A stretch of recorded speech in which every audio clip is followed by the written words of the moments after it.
we're going to go into the indie of the week with Peter Pig.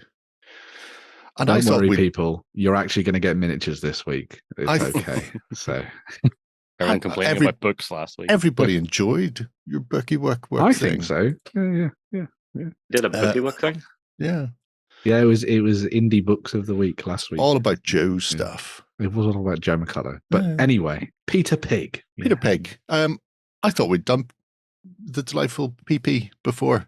Apparently not, which is a terrible, terrible shame. I think we talked about him in the news because they did a bunch of War of the Roses stuff. I think it was. So, yeah. So Peter Pig is a 15mm manufacturer. They also do several rule sets. Unfortunately, I don't know what any of the rule sets are like. So I'm not going to be talking about those. We'll just be looking at the little tiny fighting man. However, they do visit some of the tournaments and clubs in the UK. Yep. And occasionally you'll get delightful things like this. I mean, look at that. Look how it is old school. Very indie, very old school. I say that. There's a hill on that.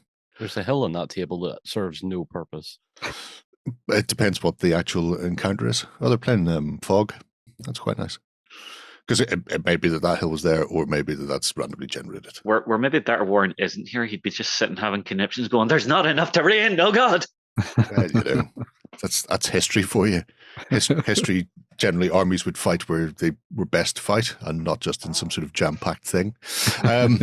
More oink for your buck. Anyway, the 15mm range from Peter Pig is substantial and colourful. Yes. How we say it. I it's love this. Very it's early very 2000s. Yes. This is a very early 2000s website. It's absolutely great. I mean, this almost feels 90s, John. I'm going to say it. So we have, as you can see, look at the flashing buttons. So new, such shiny, much wow.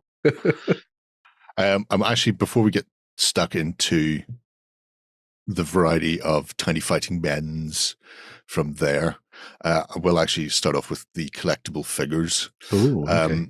So when you order any of the sort of packs and bits and pieces, you can choose a collectible figure. You can only have one per order. And cool. It's a little free thing. So their variety, again, these are 15mm, you have to remember that. So they're about a quarter of the size of these images. maybe a third of the size of these images is how the actual sculpt will come out. But they run the gamut of various historical periods. In some cases, there'll be interesting commanders or pieces that you can drop into your army, and in a lot of cases they're based on or homage to either a significant person in the tabletop industry or a friend or community at large. So sometimes you'll get people like the old gunman Wild West fighters. So it's just some bloke with a double barrel shotgun getting people off his land. Going a bit Bill Money there, quite like that. Or your stretcher bearers, they're all quite nice. Piggles is one of my favorite. I don't know. Piggles. Yeah. So obviously anybody of a certain age will remember Biggles, yes, the Biggles, the World War I pilot / time traveler. Biggles was great, and I really liked the idea of Captain Piggles existing. Absolutely no use for him at all in that scale, except for owning it. Yeah. Well, there's always that. However, as you can see, there's quite a lot of them. And for some people, especially in the UK, you might recognise some of the people that they're based on. So Baker Company, Danny O'Hara, he passed away in 2019. So you've a little Mexican revolutionary leader version of him. And I really like that they've done this line. For most people, they're just a nice figure to have, but for people who knew these alumni of wargaming, it's nice to be able to get your hands on things. And when we get right down the bottom, you get Duncan McFarlane, a massive contributor to and founder of Wargames Illustrated. And then at the very bottom, we have Paul Beccarelli, or Beckus, who's a community member on OTT, YouTuber, passed away through a long battle with cancer, unfortunately, in Australia. But he was a terrific guy, a lot of fun to have a chat to. And I didn't realize that they'd done model of Becca's. So Nick and a few other people that I know who were in Becca's Discord, I might ping them and let them know that he's there. That's a really cool thing to do. Yeah. But yeah, so that's just a nice little aside that they're here. And just a nice touch from a company sort of giving recognition to the community at large, because not everybody in here is somebody who is a great and good of the actual industry. A lot of them are gamers, players, just people who were they've just made a little bit of involved. a name for themselves, Yeah. or something in local clubs and that kind of thing. Exactly, yeah. And obviously with the rise of this Tinternet thing, what the kids keep telling me about, it means that you having people from Colorado or Canada or Australia, yeah, you can get more notoriety, I suppose, in a way. But anyway, right, enough of that, and on with the rest of the miniatures. Obviously, too many to look through, far too many. There is even some fantasy, but we'll take pick out a few of these. We'll start with Dark Ages, because everybody likes a bit of Dark Age. Oh yes, it's always nice to see. Some things in here, like the guy shouting shield wall, that's not a bit of Microsoft Paint clip arty. That is a miniature that you can use to put behind your unit whenever they're in shield wall formation, so you remember that they formed a shield wall. I like that, and I may be picking some of those up even for 28mm.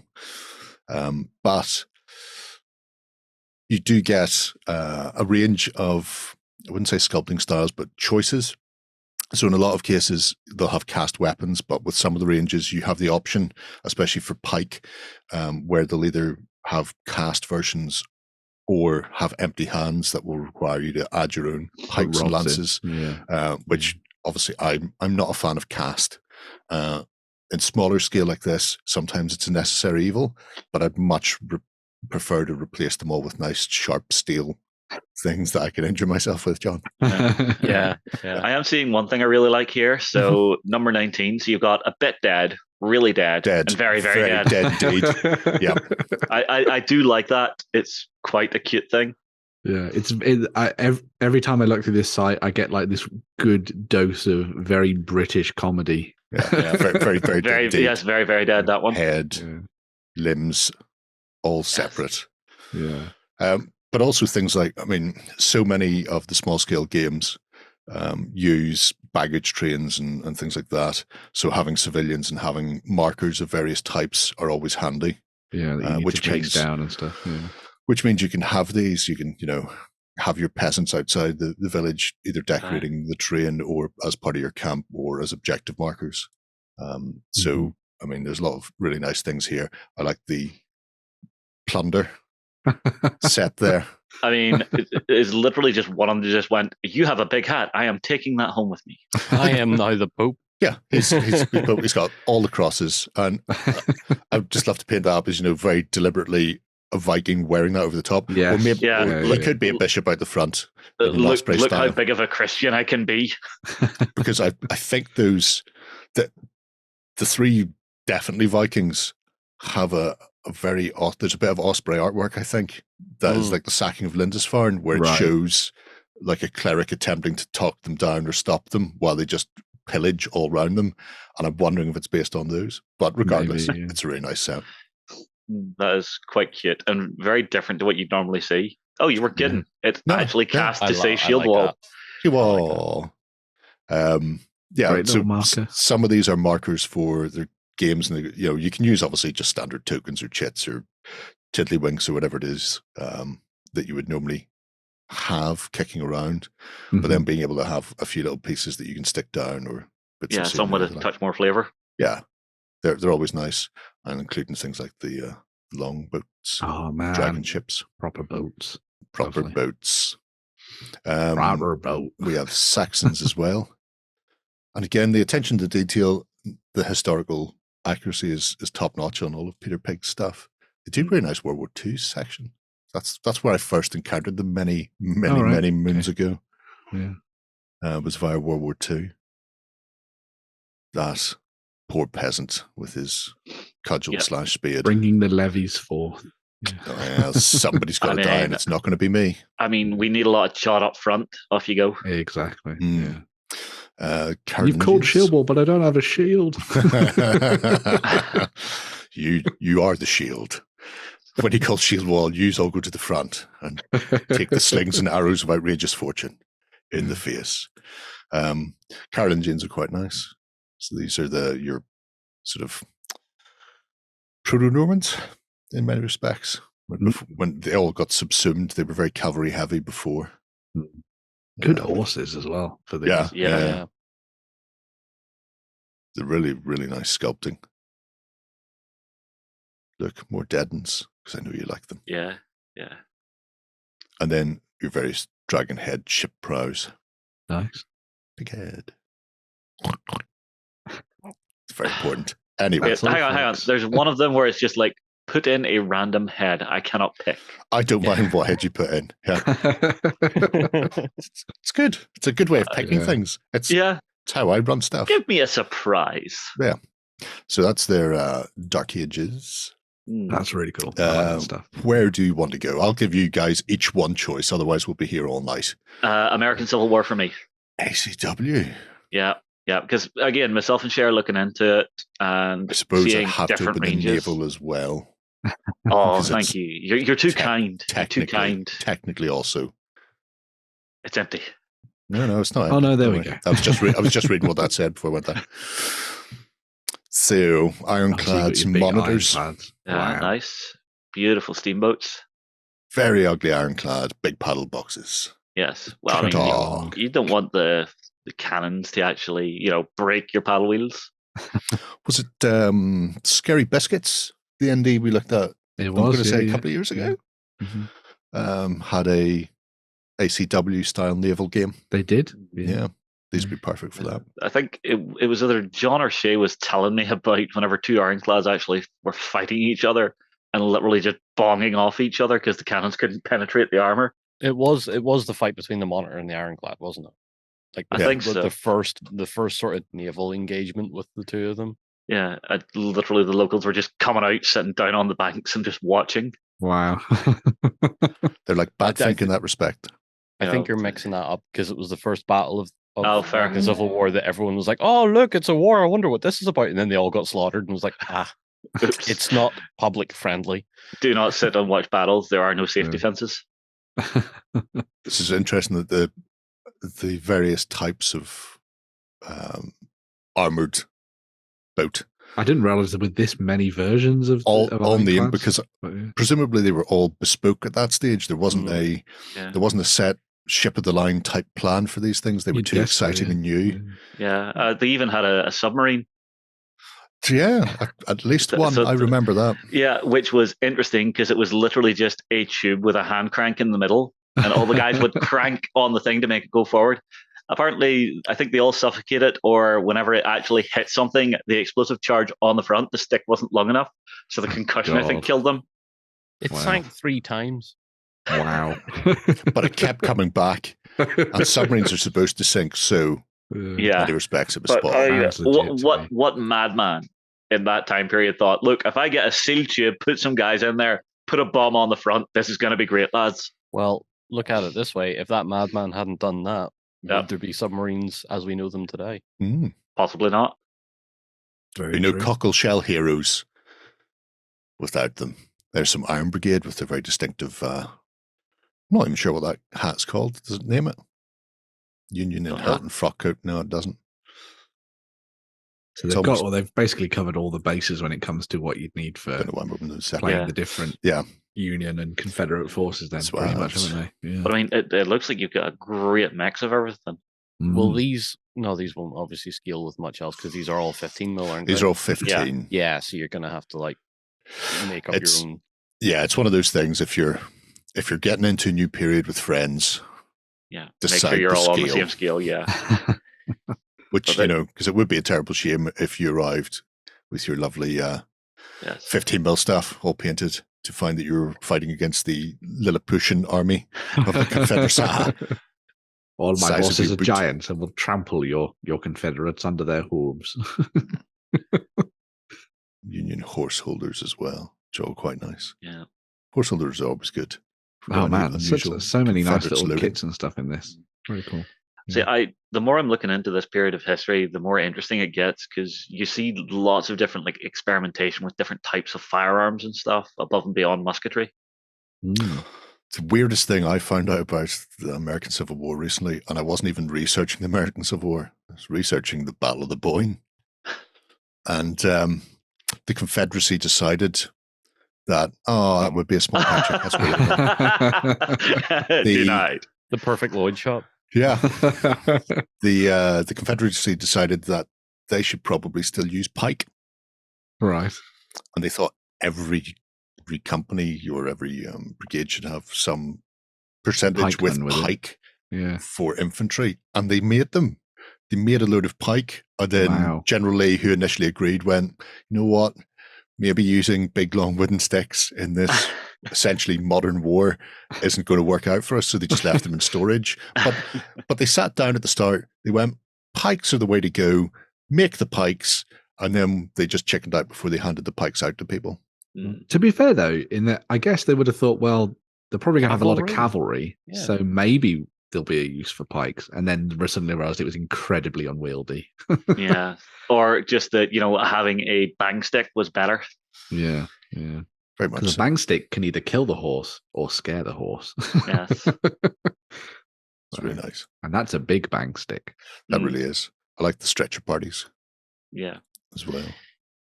Again, good for I'm making really little dioramas and stuff. Yeah, I'm really looking forward to this because Shay is going really in depth, even finding like 3D printable like cornfields and stuff. Wow.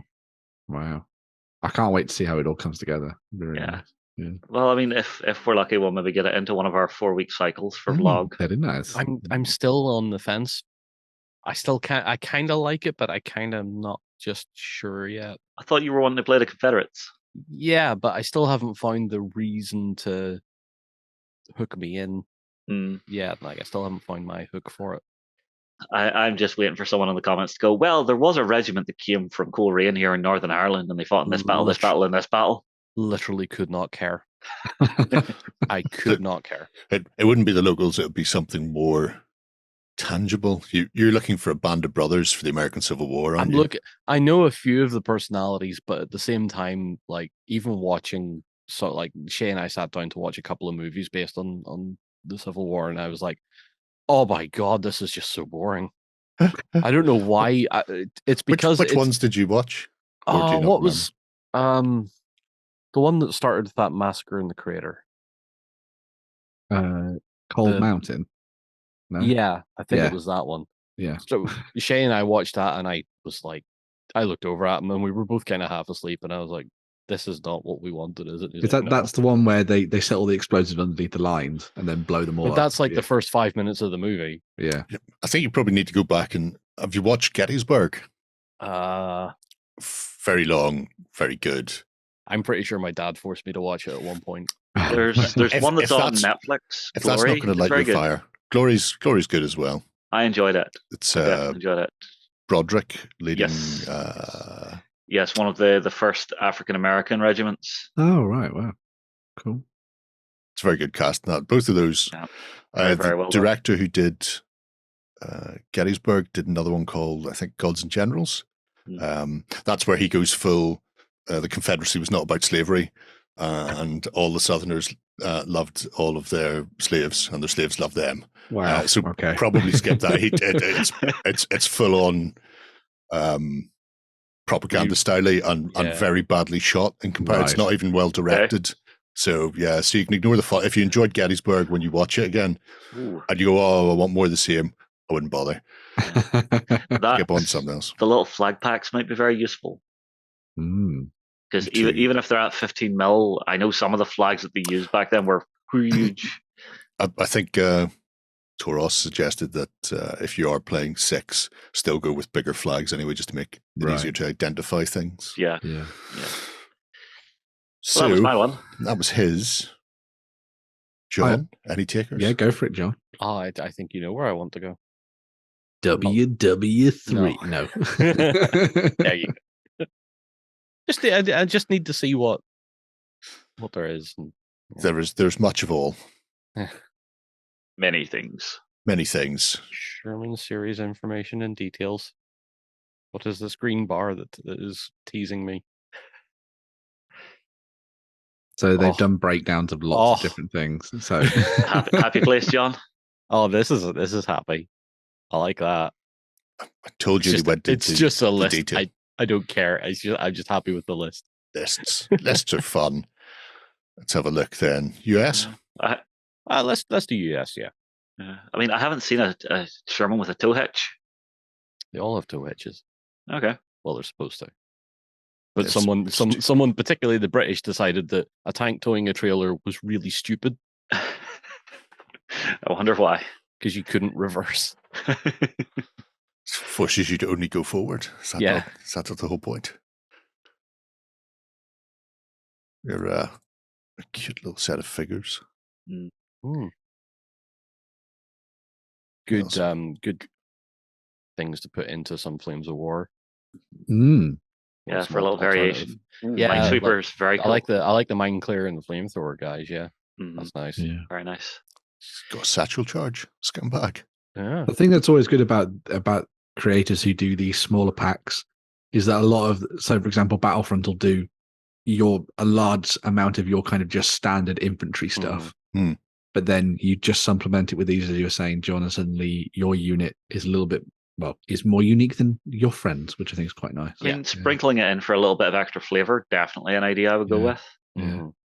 And it looks like the proportions of everything are actually pretty good, compared to what you get from Battlefront and stuff. So, well, I'd say those would match up to Battlefront's older battles pretty tidily.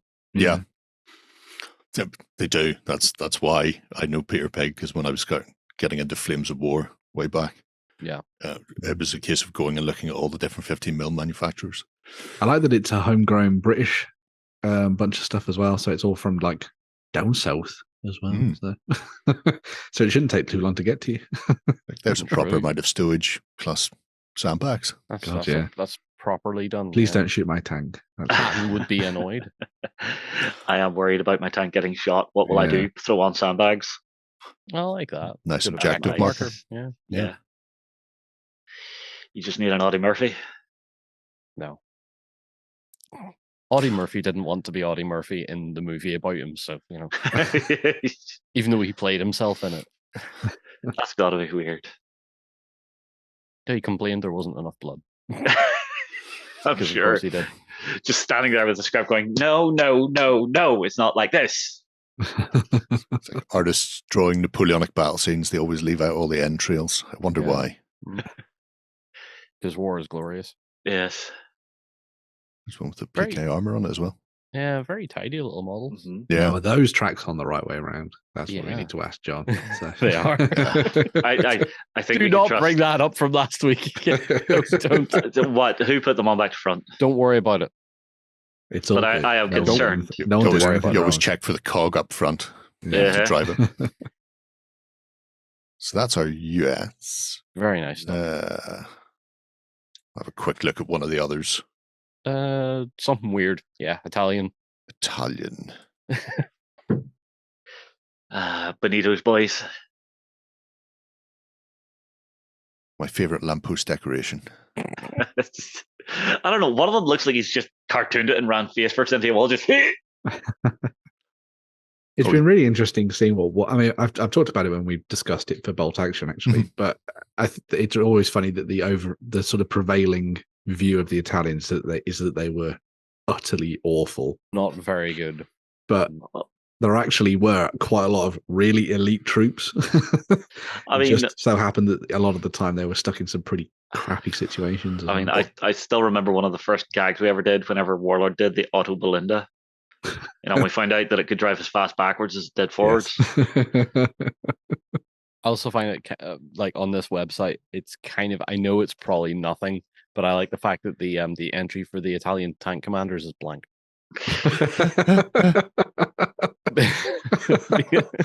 We don't have any. the tanks, when they get hit, everything goes. As we can see here. Yeah, I mean, from a tank enthusiast perspective, the Italians really are right down there as far as development and implementation. I mean, I thought the Japanese were pretty down low there as well. The Japanese built tanks to serve what they thought Mm. the war was going to be, and then the Americans rolled up and they went, we've miscalculated. Yeah, whoopsie. As is the one in life. Oh, well, the civvies, Italians that's cool. Italians were very much fighting the previous war. Yeah. Well, is that track markers for tanks? Yep. For when they get knocked off. Mobilized tanks, sir. That's very cool. That's That's an neat. interesting idea. Yeah. Oh, nice, cool pin markers and all sorts of different things. You've also got some mine explosives. markers in there. Yeah. I really like that. Hit markers for tanks. Oh, I like that. One with the big pink dice next to it. Yeah. You can't buy those dice, by the way. Ding. They know a whole flavor, variety of colors. Nice. Pig on the 6. So long as they roll better than any of the dice we have in here. Just get Lloyd to bake them like he bakes all his dice whenever he's playing me. Or just let me roll them, because apparently the dice gods love me. Yeah. Go. An Irish Guard's People. cheap. I'm just saying, I think that's an Irish Guard's cheap. 53 on it. Well, 53 is the junior regiment of an armored division, which that red square denotes as an armored regiment. So yeah, if the other symbol is the all-seeing eye, it's the junior regiment. Can't see this guy's got his ass on it. Yeah, you need to get out of the way. Can't trust some people, John. You had one job. You ruined the photo. You've ruined it. So that brings us back to the front page Choice. and Benjamino.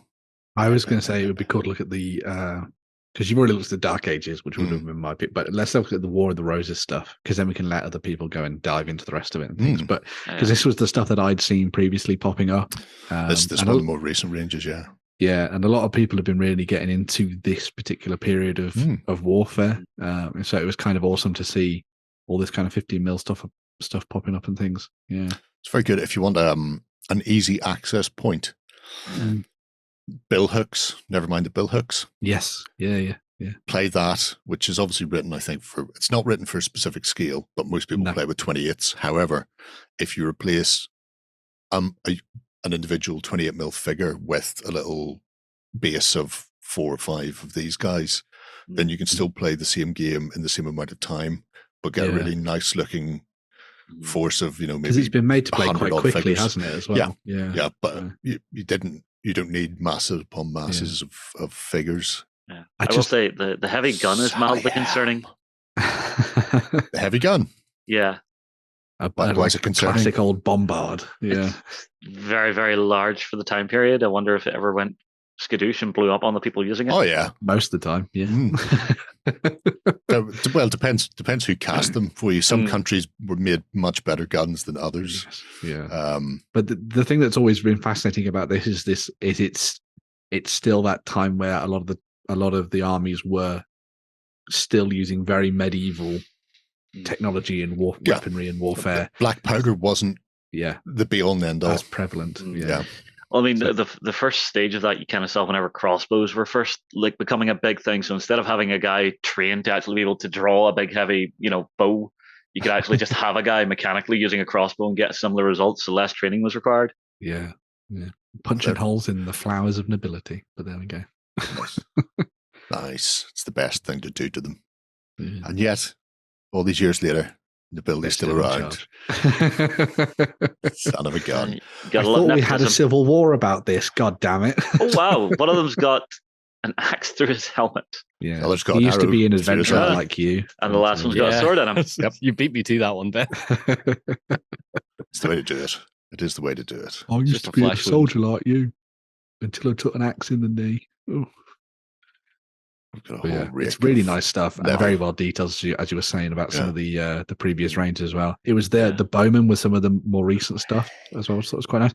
I liked that they've gone like, and there are some poorer bowmen and they're Welsh. I see the one little dude there with the arms up. You imagine him just running out into his crop field where they're fighting, going, "No, my crops, no again." I will give you this juice if you leave me alone. Yeah. Bribery. Yeah. Bribery's the best way. Yeah. And then you get the sort of double thing of like, oh yes, they might be poorer bowmen, but the Welsh were the best bowmen in the United Kingdom, weren't they? So yeah, well, they were the medieval equivalent of a. And suddenly Ben accidentally a ward. Look, Man United fans desperately asking Radcliffe to buy the club. Yeah. Not going to happen. He's unreliable assaulter with targeting my morale. It's cool that they've got all the characters in there as well. Yeah. This is the kind of thing that I really like, and something we'll talk about later actually in the show as well. But I love that you get things like this where you start to see names of characters and you go, well, I now need to go and learn who this person is, because then you get a little bit of a backstory and then that helps you build up a character and armies and all that kind of thing. It's really cool. Yeah. Who was Baron Wenlock? Exactly. I want to know. These are the questions that demand answers. Yeah. I'm willing to bet he was a lovely, fluffy man who gave hugs to all the children he passed along his way, and perhaps even a halfpenny. Terrible geography joke, but I'd like to know much about Wenlock. Oh dear, that is bad. I can't believe you'd go there. Well, I can't believe you'd go there. Yeah. Anyway, so yeah, the ranges. The ranges are comprehensive and constantly being added to as well. So it's not just an old range that's stagnating. It's constantly being revisited, refreshed, and expanded. So there's plenty going on. And then the packs it's sort of a one price fits all for a pack. A pack's 4 cavalry or 8 infantry. For 4 or 5 quid, whatever it is. Like I say, they do rule sets, but I don't know much about them. I'm sure there are plenty of people in there. Look, I wonder if these folks turn up to any of the bigger events in the year. They tend to. I think they've been at previous ones. So, yeah. Okay. Yeah. I could just look out behind me, mind you. I could find out. You could, but you're terribly lazy. I am very lazy indeed.